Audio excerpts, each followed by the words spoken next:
raha toy ny politika avy hatrany ary mandeha ny feo fa misy mikasanao fanonganam-panjakana na ny coup d'état izany ka naneho ny heviny mahakasikeza indrindra raha moa ny ministry ny fiarovam-pirenena ny alakamisy lasa teo.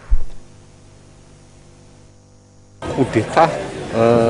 tsy fantatra ino mafilaza ny olona coup d'état fa raha vao misy miaramila zany tafiditra amin'ny zavatra anankiray dia razaina hoe coup d'état nefa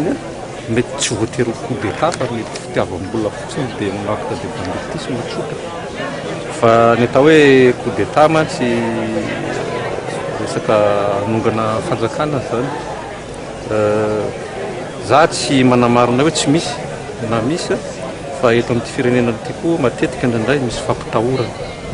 fampitahorana hoe tsy dia mbola ampy le preuve zany dia resahana le izy dia rehefa avy eo le iny ihany noverina dia lasa mampiroroan'le olona mandefa azy ka za aloha hatreto mety hisy eritreritra an'izany fa le olona koa hoe tsy maintsy mietreritra hoe raha anao coup d'état dia inona ny manaraka ny mandrava mety mora raha resaka trano nomboka ny manangana tsarotsarotra satria tsika efa 5 taona zay ny sahirana eto amin'ny firenena ka za aloha tsy afaka manamarina na tsy manamarina ny fisiany zay coup d'état zay fa hitako azy aloha ny miaramila hatreto dia miandro hoe inona ny fanovana entina amin'izao